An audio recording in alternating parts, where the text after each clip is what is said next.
Peppers Entertainment Television. Turn on the heat.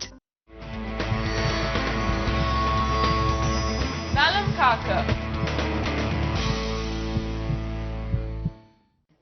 நிகழ்ச்சி மூலமா positive homeopathy மருத்துவமனையிலிருந்து டாக்டர் சனிதா ராஜன் அவர்கள் வந்திருக்காங்க. இந்த நிகழ்ச்சியில் அவங்க பேசிக் கொண்டிருக்கக்கூடிய தலைப்பு கர்ப்பப்பை வந்து என்ன மாதிரியான உதிரப்போக்கள் வரும், இது வந்து அப்நார்மல் எது, நார்மல் எது, இதுக்கான சிகிச்சை முறைகள் பாசிட்டிவ் ஹோமியோபதியில கொடுக்குறாங்களா, அது எப்படி சக்சஸ்ஃபுல்லா கொடுக்குறாங்க, இத்தனை விஷயங்களும் பேசிட்டு இருக்கோம். தொடர்ந்து பேசலாம்.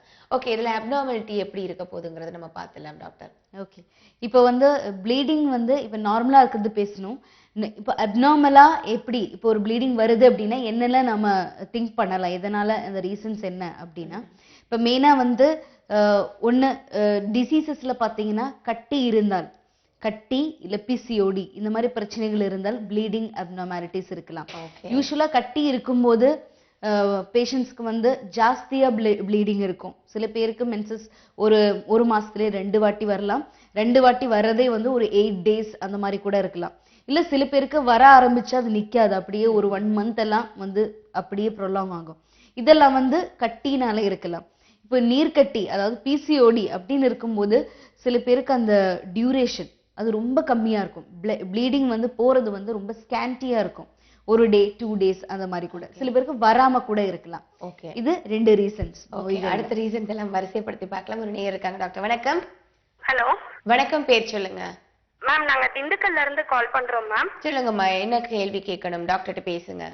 ஓகே ஓகே சொல்லுங்கம்மா. Ma'am good afternoon ma'am. நாங்க திண்டுக்கல்ல இருந்து கால் பண்றோம் மேம். ஓகே, என்ன பிரச்சனைன்னு சொல்லுங்க. எனக்கு 24 வயசு ஆகுது மேம். மேரேஜ் ஆகி 2.5 years ஆயிடுச்சு மேம். ஓகே, பேபிக்காக ட்ரீட்மெண்ட் எடுத்துட்டு இருக்கோம். எனக்கு இர்ரெகுலர் பீரியட் இருக்கு மேம். சரி, பண்ணி பார்த்ததுல நீர்க்கட்டி இருக்குன்னு சொல்லியிருக்காங்க மேம். சரி, ஓகே. வெயிட்ட வந்து கண்டிப்பா ரிடக்ஷன் பண்ணணும் அப்படின்னு சொல்லி டாக்டர் சஜஸ்ட் பண்ணாங்க. எனக்கு 89 kg இருக்கேன் மேம் வெயிட். சரி சரி, நீர்க்கட்டி வந்து குறையவே இல்ல மேம். 3 months ஒன்ஸ் தான் எனக்கு பீரியட் ஆகுது, இல்லாட்டி 2 months ஒன்ஸ் இப்படிதான் மேம் எனக்கு பீரியட் ஆயிட்டு இருக்கு. சரி சரி. இப்போ நான் நிறைய ஷோஸ்ல இத பத்தி எக்ஸ்பிளைன் பண்ணியிருக்கேன். இருந்தாலும் இப்போ என்னன்னா, இப்போ உங்களுக்கு நீர்க்கட்டி இருக்கிறதுனால, அதாவது ஹார்மோனல் இம்பேலன்ஸ்னால தான் நீர்க்கட்டி வருது, சரிங்களா? இந்த ஒரு பிரச்சனைனால வெயிட் வந்து போட்டுட்டே இருக்கும். ஓகே, இன்னொரு விதமா சொன்னீங்கன்னா, வெயிட் ஜாஸ்தியா இருக்கிறவங்களுக்கும் இந்த பிசிஓடி பிரச்சனைகள் வரலாம். ஸோ 2 விதமாவும் கனெக்ஷன்ஸ் இருக்கு. ஸோ வெயிட் ஃபர்ஸ்ட் குறைக்கணும். அதுக்கேற்ற மாதிரி அலாங் வித் தட் நீங்க மெடிசன் எடுத்து ஹார்மோன்ஸை பேலன்ஸ் பண்ணணும். அப்பதான் உங்களுக்கு வெயிட் ரெடியூஸ் பண்றதுக்கும் ஈஸியா இருக்கும், சரிங்களா? இப்போ மெடிசன் எடுத்து உங்களுக்கு மென்சஸ் கரெக்டா வரல, இல்ல இந்த மாதிரி வெயிட் போட்டுட்டே இருக்கீங்க அப்படின்னு இருந்ததுன்னா ஃபர்ஸ்ட் உங்களோட டாக்டர் கிட்ட அதை பத்தி கன்சல்ட் பண்ணுங்க. இந்த அளவுக்கு எடுத்தும் சேஞ்சஸ் இல்லை அப்படின்றது. இப்போ ஹோமியோபதி பொறுத்த வரைக்கும் நாங்க பாசிட்டிவ் ஹோமியோபதியில இந்த மாதிரி கேசஸ்ல ஒவ்வொருத்தருக்கும் டீட்டெயிலா கேஸ் டேக்கிங் எடுத்து, அதாவது உங்களோட பிரச்சனைகள் மட்டும் இல்லாம சரீரநிலை, மனநிலை, இந்த மாதிரி நிறைய விஷயங்களை பேஸ் பண்ணி உங்களோட பாடிக்கு தகுந்த மாதிரி மெடிசன் கொடுக்குறோம், சரிங்களா? அதனால எந்த ஒரு சைடு எஃபெக்ட்ஸும் இல்லாம ஹார்மோன்ஸை பேலன்ஸ் பண்ணி நீர்க்கட்டியை கரைச்சு இப்போ குழந்தையின்மை ப்ராப்ளத்தை சால்வ் பண்ண முடியும். கண்டிப்பா திருப்பி வந்து இந்த நீர்க்கட்டி ரிகரண்ட் ஆகாம கூட நம்ம பாடியை ப்ரிப்பேர் பண்ணலாம். அந்த அளவுக்கு ஒரு ரெசிஸ்டன்ஸ் வந்து பாடியில நம்ம உருவாக்கலாம். ஸோ டென்ஷனே வேண்டாம். இப்போ வந்து உங்களோட ரிப்போர்ட்ஸ் எல்லாம் எடுத்து ஹஸ்பண்டையும் கூட்டிட்டு நேரடியா வந்து பாருங்க. கண்டிப்பா இதுக்கான சொல்யூஷன்ஸ் உண்டு, சரிங்களா? நன்றிமா, உங்களின் அழைப்புக்கு. இன்னொரு நேரம் இருக்காங்க. டாக்டர் வணக்கம். வணக்கம். வணக்கம் அம்மா, பேர் சொல்லுங்க. என் பேர் சரஸ்வதி மேம். சரஸ்வதி, எங்க இருந்து பேசுறீங்க? நான் அரக்கோணத்துல இருந்து பேசுறோம். சொல்லுங்கம்மா, என்ன பிரச்சனை? சொல்லுங்க சரஸ்வதிமா. மேடம், எனக்கு ஒரு வெள்ளப்பட்டுக்கிட்டே இருக்கு. நான் எவ்வளவு ட்ரீட்மெண்ட் எடுத்தேன். டேப்லெட் கொடுத்தாங்க, வைக்கிறதுக்கு டேப்லெட் கொடுத்தாங்க, போடுறதுக்கு டேப்லெட் கொடுத்தாங்க, போட்டுட்டு தான் இருக்கேன். ஆனா அந்த ப்ராப்ளம் நிக்கவே மாட்டேங்குது. உங்களுக்கு வயசு என்ன ஆகுதுமா? என் வயசு 30 மேம். எவ்வளவு? 40? 30. 30யா? சரி சரி, ஓகே. மென்சஸ் எல்லாம் கரெக்டா வருதா உங்களுக்கு? ப்ராப்ளமே கிடையாது, மென்சஸ் எல்லாம் கிளியரா வருது. ஆனா வெள்ளம் வந்து சும்மா சாதாரண வேலை செஞ்சுட்டே இருக்கும் சூழ்நிலை கூட அந்த வெள்ளம் வந்துட்டே இருக்கு. நான் எவ்வளவுதான் டாக்டர்கிட்ட கன்சல்ட் பண்ணதே தெரியல. சரி, ஓகே. இப்போ என்னன்னா, டெய்லி உங்களுக்கு வெள்ளப்படுறது இருக்கா, இல்ல இப்ப பர்டிகுலர் சிச்சுவேஷன்ஸ்ல மட்டும் மென்சஸ் முடிஞ்சதுக்கு அப்புறம் இல்ல ஹீட் ஜாஸ்தி? சரி, இப்ப வெள்ளப்படுறதுல வந்து கலர் சேஞ்சஸ் ஏதாவது, இல்ல அரிப்பு, எரிச்சல், வயிறு வலி, இடுப்பு வலி? அடிக்கடி வர்றது இல்ல. மந்த்லி ஒரு டைம் அந்த நன்ஷு பயங்கரமா வருது. அடிக்கடி யூரின் போற உடம்பு எரிச்சல் ஜாஸ்தியா இருக்கு. மாட்டேங்குது. சரி சரி ஓகே. அரிப்பு ஏதாவது தெரியுதா உங்களுக்கு? என்ன அரிப்பு ஏதாவது தெரியுதா?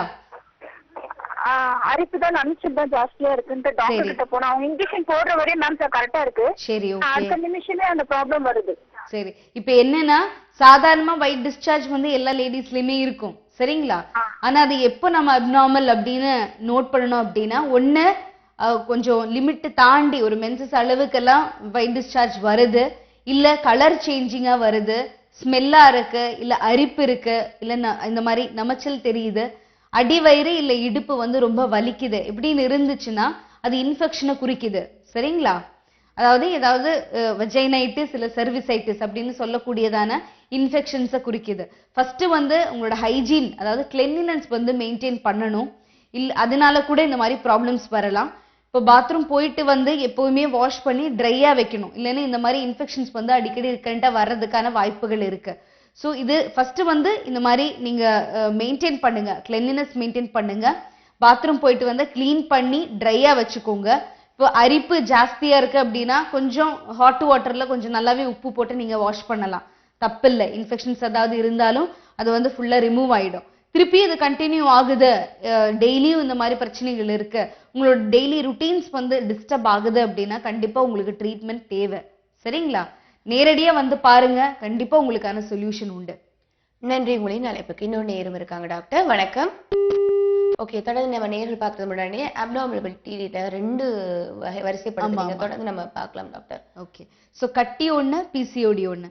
இன்னொன்று வந்து பார்த்தீங்கன்னா இப்போ ப்ரெக்னன்சி டைமில் ப்ளீடிங் வந்தால் எப்படி இருக்கும் அப்படின்னா, இப்போ ஃபஸ்ட்டு ஒரு 12 வீக்ஸ் அதுக்குள்ளார, அதாவது ஃபஸ்ட்டு ஒரு 3 மாதத்துக்குள்ளார அப்படின்னு சொல்லலாம். அந்த மாதிரி இருக்கு, அந்த டைமில் ப்ளீடிங் இருக்கு அப்படின்னா 2 சான்சஸ் இருக்கு. ஒன்று த்ரெட்டன்ட் அபார்ஷன் அப்படின்னு சொல்லுவோம், அதாவது கொஞ்சம் ஒரு டென்ஷன்னாலேயோ இல்லை அந்த இதுலேயோ கொஞ்சம் அபோர்ஷன் ஆகுற மாதிரி ஒரு இது இருக்கலாம், அதனால ஒரு ஸ்பாட்டிங் மாதிரி இருக்கலாம். இன்னொன்று வந்து எக்டாபிக் பிரெக்னன்சி அப்படின்னு சொல்லுவோம், அதாவது டியூபல் பிரெக்னன்சி. சில பேருக்கு அந்த டியூபில் குழாயில வந்து அந்த பேபி ஃபார்ம் ஆகிறதுக்கான வாய்ப்புகள் இருக்கும். இது ரெண்டும் தான் அந்த 12 வீக்ஸுக்குள்ளார ப்ளீடிங் வருது அப்படின்னா சான்சஸ், அது ஒண்ணு. இன்னொன்னு வந்து சில பேருக்கு 12 வீக்ஸுக்கு அப்புறம் வந்து ப்ளீடிங் ஆகிறதுக்கான சான்சஸ் இருக்கு. அது பெயின்லெஸ் ப்ளீடிங்கா இருக்கலாம், நிறைய ப்ளீட் ஆகலாம். இது வந்து நம்ம உள்ள பிளாசண்டான்னு சொல்லுவோம் இல்லையா, அம்மாக்கும் குழந்தைக்கும் வந்து கனெக்ட் பண்ற ஒரு இது, அதாவது அந்த குழந்தைக்கு அம்மால இருந்து நியூட்ரியன்ஸ், ஆக்சிஜன் எல்லாமே அதுல இருந்தா கிடைக்குது, த்ரூ அந்த வழியா தான் கிடைக்குது. அதுல ஏதாவது அப்நார்மாலிட்டி இருக்கு அப்படின்னா, அதாவது யூஸ்வலா பிளாசண்டா வந்து கர்ப்பப்பையோட மேல் பகுதியில தான் ஒட்டி இருக்கும். எங்க அந்த குழந்தை அது உருவாகுது அந்த இடத்துல தான் ஒட்டி இருக்கும். சில பேருக்கு என்ன ஆகும்னா சர்விக்ஸ் பக்கத்துல, அதாவது அந்த கருப்பையோட அந்த வாய்முகம் இருக்கும் இல்லையா, அங்க வந்து கவர் ஆகி வர்றதுக்கான வாய்ப்புகள் இருக்கும். ஸோ பிரெக்னென்ட் ஆன அந்த டைம்ல ஒவ்வொரு மாசமும் யூட்ரஸ் வந்து பெருசாகும் போது இந்த பிளாசண்டா வந்து புல் ஆகுது. ஓகே, அதாவது கொஞ்சம் ப்ரெஷர் வருது. ப்ரெஷர் வரும்போது சின்னதா டியர் ஒரு வூண்ட் வர்றதுக்கான வாய்ப்புகள் இருக்கும் அந்த பிளாசண்டால, அதனால கூட ப்ளீடிங் இருக்கலாம். நீங்க சொன்னது எல்லாமே, கடைசியா சொன்ன 3 எல்லாமே ப்ளீட் ஆனா ஏதாவது கொஞ்சம் பயப்படுற மாதிரி விஷயங்கள். இப்ப என்ன யூசுவலா வந்து இந்த ஒரு கண்டிஷன்ல பேபி வந்து அதாவது ப்ரீடெர்ம் டெலிவரி நடக்கிறதுக்கான வாய்ப்புகள் இருக்கலாம். ஏன்னா சரியான ஆக்சிஜன் இது கிடைக்காம பேபி வந்து உடனே யூசுவலா வந்து சர்ஜரி தான் இந்த மாதிரி இது பண்ணுவோம், சி செக்ஷன் போக வேண்டியதா இருக்கும். அது ஒண்ணு. அது ஒரு கண்டிஷன் ஆஃப்டர் 12 வீக்ஸ். அதுக்கப்புறம் எண்ட் மந்த்ல வருதுன்னா இன்னொரு கண்டிஷன் இருக்கு, அதை பத்தி பேசலாம். ஒரு நேரம் இருக்காங்க. வணக்கம். ஹலோ வணக்கம், பேர் சொல்லுங்கம்மா. என்னோட பேர் சரஸ்வதிமா, திருநெல்வேலில இருந்து பேசுறேன். சொல்லுங்க சரஸ்வதிமா, உங்களுடைய கேள்வியில டாக்டர்கிட்ட கேளுங்க. சொல்லுங்கம்மா. வணக்கம். வணக்கம், சொல்லுங்க. எனக்கு வந்து தைராய்டு இருக்கு மேடம், 4 வருஷமா, 57 வயசு ஆகுது. Okay okay. நான் டேப்லெட் எடுத்துட்டு இருக்கேன், அப்பப்போ 4 மாசத்துக்கு இருக்க பிளட் டெஸ்ட் எடுத்து. சரி ஓகே. எப்படி இருக்கு இப்போ? இப்போ வந்து முதல்ல 100 மில்லிகிராம் டேப்லெட் கொடுத்துருந்தாங்க. சரி. இப்போ வந்து 2 மாசம் ஆச்சு 50 மில்லிகிராம் கொடுத்துருக்காங்க. சரி ஓகே. ஆனா இப்போ 4 மாசமா பயங்கரமா முடி கொட்டுது மேடம். சரி சரி. இல்ல இப்போ லாஸ்ட் நீங்க பாக்கும்போது டிஎஸ்ஹெச் எவ்வளவு இருந்த ஞாபகம் இருக்குங்களா? இல்லீங்களே, அது நான் கையில எடுக்காமலே பேசிட்டு இருக்கேன், உள்ள இருக்கு. ஓகே, பரவாயில்ல. டேப்லெட்ஸ் எடுத்து எப்படி இருக்கு, லெவல்ஸ் எல்லாம் நார்மலா இருக்கா இல்லையா அப்படின்னு செக் பண்ணிக்கோங்க. இன்னொரு விஷயம், இப்ப ஜஸ்ட் 4 மாசம் இவ்வளவு வருஷமா உங்களுக்கு தைராய்டு ப்ராப்ளம் இருக்கு, ஆனா 4 மாசமா தான் ஹேர் ஃபால் இருக்குன்னு சொல்றீங்க. யூசுவலா தைராய்டு ப்ராப்ளம் இருந்தாலும் ஹேர் ஃபால்ஸ் இருக்கலாம். இப்ப நீங்க மெடிசன் எடுத்து அது மெயின்டைன் ஆகல அப்படின்ற பட்சத்துல கூட அப்படி இருக்கலாம். இன்னொரு சான்சஸ் வந்து இப்ப 4 மாசமா இருக்குன்னு சொல்றீங்க. சோ உங்களோட ரத்த அளவு எவ்வளவு இருக்கு அப்படின்னு கொஞ்சம் செக் பண்ணி பாருங்க. சரிங்களா? 11 மில்லிகிராம் இருக்கு. Okay okay okay. இது வந்து ரொம்ப கம்மி இல்ல, ஆனா இன்னும் கொஞ்சம் ஜாஸ்தி பண்ணீங்கன்னா பெட்டரா இருக்கும். ஓகே, அது பண்ணனா என்ன இது பண்ணனும்? அதுக்கு அயர்ன் இருக்கிற மாதிரியான ஃபுட் நீங்க வந்து கன்சிடர் பண்ணணும். ஓகேவா? அது என்னென்ன ஃபுட் கன்சிடர் பண்ணணும் அப்படின்னா, இப்போ கிரீன் கலர்ல இருக்கிற காய்கறிகள் ஜாஸ்தியா சாப்பிடலாம். நீங்க பேரிச்சம்பழம் அந்த மாதிரி கொஞ்சம் டீட்டெயிலா இருக்கு. நீங்க நேரடியா வந்து பாருங்க. ஹேர் ஃபால் ரொம்ப ஜாஸ்தியா இருக்கு அப்படின்னா இது மட்டும் இல்லாம இன்னும் நிறைய ரீசன்ஸ் இருக்கு. டாண்ட்ரஃப் அந்த மாதிரி நிறைய இருக்கலாம். நேரடியா வந்து பார்த்து மெடிசன் நீங்க வாங்கலாம், ஒன்றும் பிரச்சனை இல்லை. ஓகேவா? நன்றிமா உங்களின் அழைப்புக்கு. இந்த நிகழ்ச்சி மூலமாக பாசிட்டிவ் ஹோமியோபதி மருத்துவமனையில இருந்து டாக்டர் சனிதா ராஜன் அவர்கள் வந்திருக்காங்க. இந்த நிகழ்ச்சியில அவங்க பேசிட்டு இருக்கிறது கர்ப்பப்பையில வரக்கூடிய ப்ளீடிங் தொடர்பாக நம்ம பேசிட்டு இருக்கோம். இதுல அப்நார்மாலிட்டி பத்தி பேசிட்டு இருந்தீங்க டாக்டர். இப்படி எல்லாம் பிசிஓடி இந்த மாதிரி தைராய்டு ப்ராப்ளம் எல்லாம் இருந்தா கூட இந்த உதிரப்போக்கள் இருக்கும். ஓகே டாக்டர், இதை நம்ம ப்ரிகாஷன்ஸ்ன்னு நம்ம முன்னாடியே ப்ரிவென்ட் பண்றதுக்கான வழிமுறைகள் ஏதாவது இருக்கா, இல்லை ட்ரீட்மெண்ட் முறை மூலமா கண்டுபிடித்து தான் அதுக்கான ப்ரிகாஷன்ஸ் எடுக்க முடியுமா? இப்ப பிசிஓடி கட்டி இதெல்லாம் வந்து ஃபேமிலி ஹிஸ்டரி இருந்தாலே சில பேருக்கு வரும். ஹார்மோனல் இம்பேலன்சஸ் வந்து ஒண்ணு நம்மளோட பேசிக் இது என்ன பண்ண முடியும் அப்படின்னா, சில பேருக்கு ஸ்ட்ரெஸ் ரிலேட்டடா கூட வரலாம். சோ அது வந்து நம்ம எந்த அளவுக்கு அவாய்ட் பண்ண முடியுமோ அப்படி பண்ணணும். நம்ம அதாவது சின்ன விஷயமா இருந்தாலும் இல்ல எந்த ஏதாவது ஒரு இதா இருந்தாலும் ரொம்ப பயப்படாம இல்ல ரொம்ப பதற்றமா இருக்காம ரொம்ப ஸ்ட்ரெஸ் எடுத்து இது பண்ணாம கொஞ்சம் நல்ல கூலா டீல் பண்ண தெரியணும். ஆமா, ஸ்ட்ரெஸ்ங்கிறது நம்ம சாதாரணமா ஒரு வார்த்தையில சொல்லிடுறோம் ஸ்ட்ரெஸ்ன்றது. பட் அந்த எல்லா விதமான நோய்களுக்கும் ஸ்ட்ரெஸ் தான் மெயின் ஒரு இது. அது எப்படிதான் கூல் பண்றதுங்கிற வழிமுறைன்னு சொன்னீங்கன்னா நல்லா இருக்கும், எல்லாருக்குமே பயனுள்ளதா இருக்கும். ஓகே, இப்போ என்னன்னா சாதாரணமா ஸ்ட்ரெஸ் வரும்போது நாம எப்பவுமே சஜஸ்ட் பண்ற ஒரு விஷயம் என்னன்னா, ஒண்ணு அவங்க வந்து அவங்கள ப்ரிப்பேர் பண்ணிக்கணும் ஃபர்ஸ்ட். இன்னொன்னு வந்து நார்மலா இப்ப மைண்ட் என்கேஜ்டா இருக்கிற மாதிரி மைண்ட் ரிலாக்ஸ் பண்ற மாதிரி ஏதாவது ஒரு ஆக்டிவிட்டீஸ்ல அவங்க இன்வால்வ் பண்ணிக்கலாம். எஸ், அது யோகாவா இருக்கலாம், இல்ல அவங்களுக்கு பிடிச்ச ஏதாவது விஷயங்கள் கான்சென்ட்ரேட் பண்றதா இருக்கலாம், இல்ல வேற ஏதாவது ஆக்டிவிட்டீஸா இருக்கலாம். அதாவது ஹெல்த் அண்ட் ஃபிட்னஸ்ல கான்சென்ட்ரேட் பண்றதும் அந்த மாதிரி ஏதாவது இருக்கலாம். ஸோ மெயினா வந்து இப்போ ஸ்ட்ரெஸ் ஜாஸ்தி ஆகும்போது ஹார்மோன்ஸ் வந்து இம்பேலன்சஸ் ஆகி அதுக்கப்புறம் அதோட காம்ப்ளிகேஷனா கூட சில நோய்கள் வரலாம்.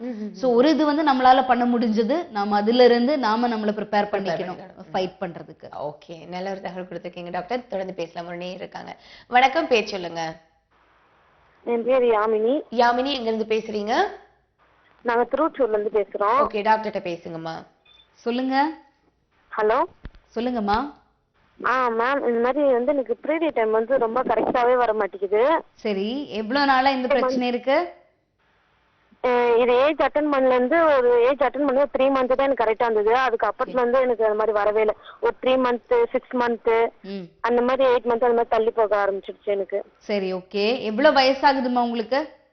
எனக்கு 22 ஆகுது. 22.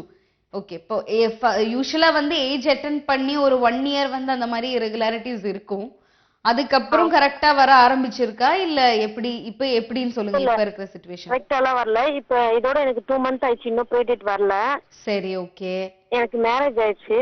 சரி, மேரேஜ் ஆகி 9 மந்த் ஆகுது எனக்கு. Okay okay. 11 மந்த் ஆகுது. ஓகே, செக் இன்னும் நாங்க டாக்டர் கிட்ட போய் கன்சல்ட் பண்ணதுல டாக்டர் என்ன சொன்னாங்கன்னா, இந்த மாதிரி கர்ப்பப்பை இருந்து அப்டோமன் ஸ்கேன் எடுத்துக்கங்க அப்படின்னாங்க. ஸ்கேன் எடுத்து பார்த்ததுல நார்மலா தான் இருக்கு அப்படின்னாங்க கர்ப்பப்பைலாம். அப்புறம் தைராய்டு செக்அப் கொடுக்க சொன்னாங்க. தைராய்டு செக்அப் பண்ணதுல தைராய்டுலாம் இல்ல அப்படின்னுட்டாங்க.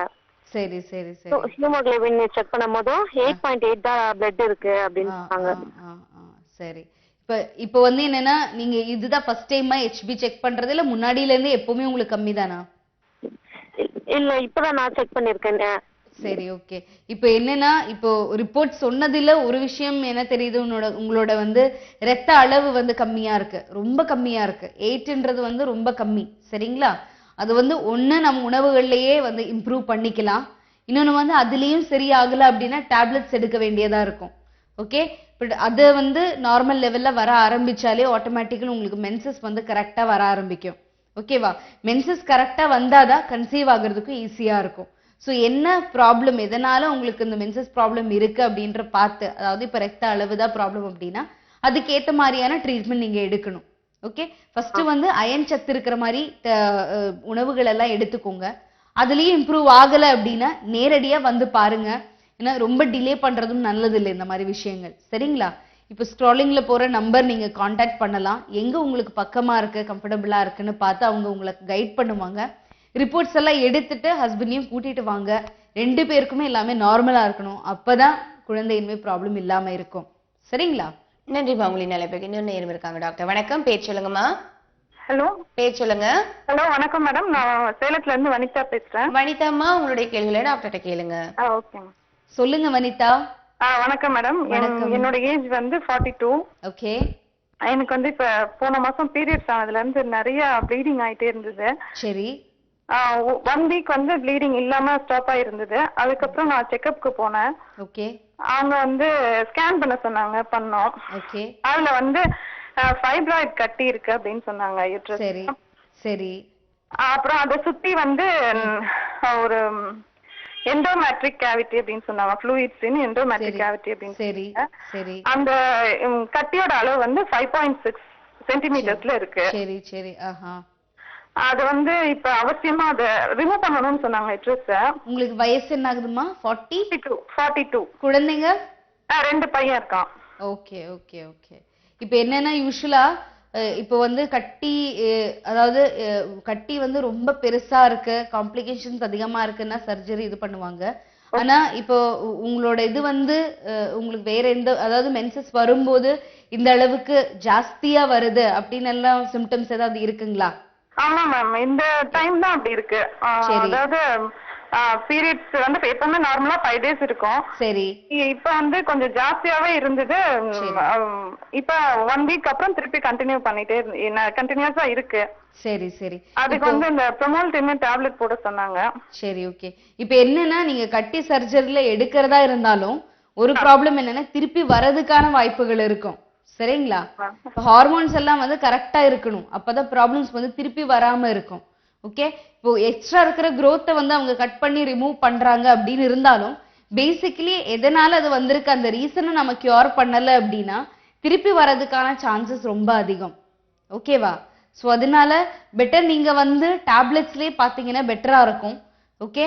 இப்போ சைஸ் வந்து ரொம்ப பெருசு, அது உங்களால அதனால உங்களுக்கு நிறைய டிஸ்கம்ஃபர்ட் இருக்கு, பெயின் இருக்கு, தாங்க முடியல, வயசு ரொம்ப ஆயிருக்கு, இந்த மாதிரி எல்லாம் வரும்போது தான் நம்ம அந்த ஒரு இதுல போகும்போது சர்ஜரி வந்து ப்ரிஃபர் பண்றது இருக்கும். ஓகேவா? ஆனா இப்போ உங்களோட வயசு அந்த சிம்டம்ஸ் எல்லாம் பார்க்கும்போது நீங்க டேப்லெட்ஸ்லயே வந்து நம்ம சரி பண்ணிக்கலாம், ப்ராப்ளம் எதுவும் இல்ல. ஓகேவா? ஃபர்ஸ்ட் வந்து ரிப்போர்ட்ஸ் எடுத்துட்டு வாங்க. நேரடியா வந்து பார்த்தா அதுக்கு ஏத்த மாதிரி சஜஷன்ஸ் என்னென்ன பண்ணணும், எவ்வளவு நாளைக்கு ட்ரீட்மெண்ட் எடுக்க வேண்டியது இருக்கும், திருப்பி வராத அளவுக்கு நம்ம பாடியை வந்து ப்ரிப்பேர் பண்ணலாம் ஹோமியோபதிக் மெடிசின்ஸ்ல. சரிங்களா? நேரடியா வந்து பாருங்க, பார்ப்போம். நன்றி. உங்களின் அழைப்புக்கு இன்னொரு நேரம் இருக்காங்க டாக்டர். வணக்கம். Hello madam. வணக்கம் அம்மா, பேர் சொல்லுங்க. என் பேர் ரேவதி. எங்க இருந்து பேசுறீங்க? சென்னையில இருந்து பேசுறேன். டாக்டர்கிட்ட பேசுங்கம்மா. சொல்லுங்க ரேவதி. ரேவதி மேடம் என் பேரு. சரி ஓகே. என்ன பிரச்சனைன்னு சொல்லுங்க. சென்னையில இருந்து பேசிட்டு இருக்கேன். சரி. எனக்கு வந்து ஏற்கனவே ஒரு குழந்தை இருக்கு 4 வயசுல. ஓகே. அப்புறமேட்டு 2வது 30 வயசு ஆயிடுச்சு, குழந்தை நிக்காது அப்படின்னு சொல்லிட்டு நான் ஒரு டாக்டரை போய் பார்த்ததுக்கு அவங்க வந்து ஊசி போட்டாங்க. சரி. ஊசி போட்டதுனால கருமுட்டை உடைஞ்சா குழந்தை பிறக்கும் அப்படின்னு சொன்னாங்க. சரி நானும் ஊசி போட்டேன். சரி. ஊசி போட்டதுக்கு அப்புறம் குழந்தை போயிட்டு டியூப்ல தங்கிடுச்சு அப்படின்னு சொல்லிட்டாங்க. ஓகே. டியூப்ல தங்கினதுக்கு அப்புறம் ஆபரேஷன் பண்ணி எடுத்துட்டாங்க. இப்ப 2வது குழந்தை பெற்றுக்க முடியுமா மேடம்? ஆபரேஷன் பண்ணி எடுத்துட்டாங்க இல்லையா? ஆமா மேடம். Okay okay. வயசு என்னதுன்னு சொன்னீங்க? 30. 31 வயசு மேடம். இல்ல, குழந்தை வந்து இன்னும் கன்சீவ் ஆகுறதுல ப்ராப்ளம் எதுவும் இல்ல. ஓகேவா? ஆனா வந்து இப்போ சொன்ன மாதிரி ஏதாவது அப்நார்மாலிட்டிஸ் உள்ள இருக்கா இல்லையான்னு செக் பண்ணி அதுக்கு ஏத்த மாதிரி ட்ரீட்மெண்ட் கொடுத்துட்டு நீங்க கன்சீவ் ஆகுறதா இருந்தா பிரச்சனை இல்ல. ஓகேவா? ஓகேவா? இப்போ வந்து சில பேருக்கு இந்த மாதிரி டியூபல் பிரெக்னன்சி இருக்கலாம், திருப்பியும் வந்து கன்சீவ் ஆகும்போது சில பேருக்கு டெண்டன்சி இருக்கும் திருப்பியும் டியூபிலே ஃபார்ம் ஆகுறதுக்கு. ஆனா பயப்பட வேண்டாம், கன்சீவ் ஆகுறதுக்கான சான்சஸும் இருக்கு. நீங்க வந்து ஏதாவது ப்ராப்ளம் இருக்கா இல்லையான்னு செக் பண்ணிக்கோங்க. ஃபர்ஸ்ட் ஒரு ஸ்கேன் எடுத்து செக் பண்ணுங்க. இல்ல ஹார்மோன்ஸ் எல்லாம் பேலன்ஸ்டா இருக்கா அப்படின்னு எல்லாம் செக் பண்ணிக்கோங்க. அந்த ரிப்போர்ட்ஸ் எல்லாம் எடுத்துட்டு நேரடியா வந்து பாருங்க. சரிங்களா? நன்றி உங்களின் அழைப்புக்கு. ஓகே டாக்டர், நம்ம ப்ரிகாஷன்ஸ் பத்தி பேசிட்டு இருந்தோம் இல்லையா டாக்டர்? இப்போ வேற மாதிரி எப்படி டயட்ல ஏதாவது ப்ரிவென்ட் பண்ண முடியுமா அவங்கள? இல்ல கட்டி நீர்க்கட்டி எல்லாம் வரதுல வந்து நம்ம டயட்ல எதுவும் பண்றதுக்கு இல்ல. இல்ல கட்டியில கர்ப்பப்பையில உதிரப்போக்குறது வந்து அப்நார்மலா வர்றது டயட்ல ஏதாவது இல்ல அதுல அந்த மாதிரி எதுவும் இல்ல. பண்ண முடியாது. சில பேருக்கு வந்து ஹீட் ரொம்ப தாங்க முடியாது. அந்த மாதிரி இருக்குதுன்னா அந்த மாதிரி ஃபுட் எல்லாம் வந்து கொஞ்சம் ரெடியூஸ் பண்ணலாம். Okay okay okay. ஸோ அந்த இப்போ சில பேருக்கு சிக்கன் எல்லாம் நிறைய எடுக்கிறதா இருந்தா சில பேருக்கு ஜாஸ்தியா வரலாம். இது ப்ளீடிங்னு மட்டும் இல்ல, வைட் டிஸ்சார்ஜ் கூட இருக்கலாம். அந்த மாதிரி சென்சிட்டிவா இருந்தால் கொஞ்ச நாளைக்கு அது வந்து அவாய்ட் பண்றது நல்லா இருக்கும் ட்ரீட்மெண்ட்ல எடுக்கும்போது. ட்ரீட்மெண்ட் போக போக நாம அதே டெவலப் பண்ணி, அதாவது அந்த ஃபுட் எடுத்தாலும் பிரச்சனை வராத அளவுக்கு நம்ம டெவலப் பண்ணலாம். ஓகே, நேர் பார்க்கலாம் டாக்டர். வணக்கம். ஹலோ வணக்கம், பேர் சொல்லுங்க. ஹலோ வணக்கம் மேடம், என் பேர் வளர்மதி மேடம். வளர்மதிமா, எங்க இருந்து பேசுறீங்க? வேலூர்ல இருந்து பேசுறேன். சொல்லுங்கம்மா, என்ன பிரச்சனை? சொல்லுங்கம்மா. மேடம் வணக்கம் மேடம். வணக்கம், சொல்லுங்க மேடம். எனக்கு கல்யாணம் ஆகி 6 வருஷம் ஆச்சு மேடம். ஓகே. 2 வாட்டி அபார்ஷன் ஆயிடுச்சு. ஓகே. ஒரு வாட்டி அபார்ஷன் தானா ஆயிடுச்சு, ஒரு வாட்டி குழந்தைக்கு ஹார்ட் பீட் இல்லைன்னு டாக்டர் அபார்ஷன் பண்ணிட்டாங்க. சரி சரி, 1 வருஷத்துக்கு முன்ன வந்து எனக்கு டிபி இருந்தது மேடம், போன்ல வந்துச்சு பின்னாடி. ஓகே. அது ட்ரீட்மெண்ட் எடுத்து இப்போ நார்மல் மேடம், ஒன்றும் ப்ராப்ளம் இல்லை, நார்மலா இருக்கேன். சரி. நான் டாக்டர் கிட்ட எல்லா மாதிரி டெஸ்ட் எடுத்தாச்சு மேடம். லாப்கோஸ்கோபி டிபி வர்றதுக்கு முன்ன லாப்கோஸ்கோபி கூட பண்ணிட்டு அடுப்பு எதுவும் இல்லைன்னு சொல்லிட்டாங்க. சரி. இப்போ நீர் கட்டி அந்த மாதிரி எந்த பிரச்சனையும் இல்ல, அவருக்கும் டெஸ்ட் பண்ணியாச்சு, எதுவும் பிரச்சனை இல்லைன்னு சொல்லிட்டாங்க மேடம். சரி. ஆனா எனக்கு டியூப் இந்த டிபி வந்ததுனால ஏதாச்சும் டியூபுக்கு ஏதாச்சும் ப்ராப்ளம் ஆகுமா இல்ல அது கேட்கலான்னு. இல்ல அந்த டியூப் குழாய்க்கு ஏதாவது ப்ராப்ளம் ஆகுமா அப்படின்னு நீங்க பயப்படுறீங்களா? ஆமா மேடம், இந்த டிபி வந்ததுனால அதுக்கு ஏதாச்சும் ப்ராப்ளம் ஆகுமா மேடம்? இல்ல, இது வந்து டிபி வந்து இன்னொரு நோய். இந்த டியூப்னு சொல்றது ஒரு இது ஆர்கன். ஓகேவா? சரிங்களா? இப்ப சில பேர்ல டியூபர்குலோசிஸ் அந்த மாதிரி வரவங்கள்ல அந்த ஒரு டெபிலிட்டினால, அதாவது வீக்னஸ்னால பாடிக்கு வந்து கன்சீவ் ஆகுறதுக்கான அந்த ஒரு கெப்பாசிட்டி வந்து கம்மியா இருக்கும். ஓகே, அதாவது கன்சீவ் ஆக முடியாது அப்படின்னு இல்ல, கன்சீவ் ஆனாலும் அவங்க கொஞ்சம் டிஸ்கம்ஃபர்ட்டா இருக்கும் உங்களுக்கு எல்லாமே. ஓகேவா? இப்போ வந்து உங்களுக்கு வந்து இப்போ பிரெக்னென்ட் ஆனதுக்கு அப்புறம் ஒவ்வொரு மந்த் வந்து யூட்ரஸ் வந்து கொஞ்சம் கொஞ்சமா பெருசாகுது இல்லையா? அதுக்கேத்த மாதிரி ப்ரெஷர் வந்து ஸ்பைனில் இருக்கும். ஓகே, அதுக்கேத்த மாதிரி சேஞ்சஸ் இருக்கும். பேக் பெயின் இருக்கலாம், அதுக்கேத்த மாதிரி ஷேப் சேஞ்சஸும் கூட இருக்கலாம். ஸோ உங்களுக்கு வந்து கம்ப்ளீட்டா அது கியூர் ஆயிடுச்சே இல்லையான்னு செக் பண்ணிக்கோங்க. ஏதாவது இன்னும் மீதி ஏதாவது ப்ராப்ளம்ஸ் அதுல இருக்கா அப்படின்னு செக் பண்ணிக்கோங்க. அந்த டியூபர்குலோசிஸுக்கும் இந்த டியூபுக்கும் எந்த ஒரு சம்பந்தமும் இல்லை. டியூப் வந்து அது குழாய்னு சொல்றது ஒரு ஆர்கன். ஓகேவா? டிபின்னு சொல்றது டியூபர்குலோசிஸ் அப்படின்னு சொல்லுவோம், அது ஒரு நோய். ஓகே, இப்போ உங்களுக்கு அபார்ஷன் ஆனதுல வந்து பேபியோட ஹார்ட் பீட் இல்லைன்னு சொல்றீங்க, அதாவது உருவாகிற அந்த ஸ்டேஜ்ல ஏதாவது ப்ராப்ளம்ஸ் இருக்கலாம், அதனால கன்சீவ் ஆகாம அபார்ஷன் ஆகுறதுக்கான வாய்ப்புகள் வந்து அது அப்படி ஆயிடுச்சு. ஆனா திருப்பி அதுக்கான சான்சஸ் இல்லைன்னு நம்ம கண்டிப்பா சொல்ல முடியாது. ஸோ கண்டிப்பா நீங்க ஹஸ்பண்டையும் கூட்டிட்டு ரிப்போர்ட்ஸ் எல்லாம் எடுத்துட்டு நேரடியா வந்து பாருங்க. நம்ம என்ன பிரச்சனை இருக்கோ அதை அனலைஸ் பண்ணி அதுக்கேத்த மாதிரி ட்ரீட்மெண்ட் கண்டிப்பா உண்டு உங்களுக்கு. ஓகேவா? நன்றி. உங்களின் அழைப்புக்கு இன்னும் நேரம் இருக்காங்க டாக்டர். வணக்கம். வணக்கம். ஹலோ வணக்கம், பேர் சொல்லுங்க. சங்கரி. எங்க இருந்து பேசுறீங்கம்மா? விருதுநகர்ல இருந்து பேசுறேன். டாக்டர்கிட்ட பேசுங்க. சொல்லுங்கம்மா. Hello doctor. சொல்லுங்க. என்னோட அண்ணிக்கு வந்து பீரியட்ஸ் ப்ராப்ளம் இருக்கு. ஓகே. அவங்களுக்கு வந்து இப்போ 1 இயராவே இந்த ப்ராப்ளம் இருக்கு. ஓகே. ஹாஸ்பிடல்ல போய் காமிச்சா அவங்க சொன்னாங்க 3 மந்த் வந்து டேப்லெட் கண்டினியூவா எடுங்க வந்துரும் அப்படின்னு சொன்னாங்க. சரி, ஓகே. இதே மாதிரி 3 டைம்ஸ் எடுத்துட்டாங்க, ஆனா இன்னும் அது நார்மல் ஆகல. நீர்க்கட்டி இருக்குன்னு சொன்னாங்க. ஓகே. அதுக்குதான் அந்த டேப்லெட் கொடுத்தாங்க. ஓகே. இப்போ அந்த நீர்க்கட்டியும் கம்மியாகல, 6.2 இருக்கு. இப்ப என்ன சொல்றாங்கன்னா இப்போ ஹார்மோன் லெவல்லாம் செக் பண்ண சொன்னாங்க. சரி, வயசு என்ன ஆகுது உங்களுக்கு? 24. கல்யாணம் ஆயிடுச்சா? இல்ல. ஓகே. சோ இது பெட்டர் வந்து இந்த ஒரு டைம்லயே நீங்க அது ஃபுல்லா சரி பண்றது நல்லது. சரிங்களா? இப்போ வந்து நீர்க்கட்டி பிரச்சனைனால மென்சஸ் சரியா வரல அப்படின்னா மேரேஜுக்கு அப்புறம் அதுக்கான காம்ப்ளிகேஷன்ஸ் இருக்கும், அதாவது குழந்தையின்மை ப்ராப்ளம்ஸ் இருக்கலாம். ஸோ அதனால இப்பவே வந்து அதுக்கான ட்ரீட்மெண்ட் எடுத்துக்கோங்க. டேப்லெட்ஸ் எடுத்தும் உங்களுக்கு மென்சஸ் சரியா வரல, இல்ல கரெக்டா அந்த நீர்க்கட்டி அது போகல, செக் பண்ணி அதே படியே இருக்கு அப்படின்னா ஒரு வாட்டி உங்க டாக்டர் கிட்ட அதை கன்சல்ட் பண்ணுங்க. ஓகே, இப்போ எங்க ஹோமியோபதியில வந்து நான் முன்னாடியே எக்ஸ்பிளைன் பண்ணோம் நிறைய வாட்டி, நீர்க்கட்டி வந்து நம்ம ஈஸியா கரைச்சிடலாம், ஹார்மோனல் பேலன்ஸ் கூட ஈஸியா பண்ணிடலாம் மெடிசின்ஸ்ல. அந்த கட்டி வந்து கரைஞ்சு போனாலும் திருப்பி வராத அளவுக்கு இருக்கணும். அப்பதான் அவங்களுக்கு வந்து குழந்தையின்மை ப்ராப்ளம்ஸ் எல்லாம் வராம இருக்கும் ஃபியூச்சர்ல. ஓகேவா? ஒன்றும் ப்ராப்ளம் இல்லை. நீங்க ரிப்போர்ட்ஸ் எல்லாம் எடுத்துட்டு என்னென்ன டேப்லெட்ஸ் எல்லாம் இது வரைக்கும் எடுத்திருக்கீங்க அதோட டீட்டெயில்ஸ் எல்லாம் எடுத்துட்டு நேரடியா வந்து பாருங்க. கண்டிப்பா ரொம்ப ஈஸியா நம்ம இதை சால்வ் பண்ணிக்கலாம். ஓகேவா? நன்றிம்மா. உங்களின் அழைப்புக்கு மேலும் பல தகவல் தெரியணும்னா கீழே இருக்கிற ஸ்க்ராலிங் விளக்கத்துக்கு அழைப்பினை ஏற்படுத்துங்க. ஓகே டாக்டர், இந்த நிகழ்ச்சி முடிவடையும் தருவாய் வந்தாச்சு. அழகான முறையில் இன்னைக்கு நிறைய விளக்கங்கள் கொடுத்தீங்க. யூட்ரஸ்ல என்ன மாதிரியான ப்ளீடிங் வரும், ப்ரிகாஷன்ஸ் என்ன பண்ணலாம், டயட், எல்லா விதமான தகவலும் கொடுத்தீங்க. நேர்களுடைய கேள்விக்கும் பொறுமையாக பதிலளித்தீங்க. இந்த நிகழ்ச்சியை கலந்து சிறப்பித்த உங்களுக்கு நன்றி. என்ன நேர்களே, நிகழ்ச்சி பார்த்து மறந்துருப்பீங்க. பாசிட்டிவ் ஹோமியோபதி மருத்துவமனையிலேருந்து டாக்டர் சனிதா அவர்கள் வந்தாங்க. யூட்ரஸ்ல ப்ளீடிங் எதனால வருது, அது அப்நார்மலா இருந்தா இதுக்கான ட்ரீட்டபிள் நிச்சயமா பாசிட்டிவ் ஹோமியோபதியில இருக்காங்கிறத நிறைய விஷயங்கள் மூலமாக தகவல்களாக கொடுத்தாங்க. பயனுள்ள தகவலாக அமைந்திருக்கும். மீண்டும் நிகழ்ச்சி வழியாக உங்கள் அனைவரையும் சந்திக்கும் வரை உங்களை வந்து விடைபெறுகின்றேன். அதுவரை நன்றி, வணக்கம்.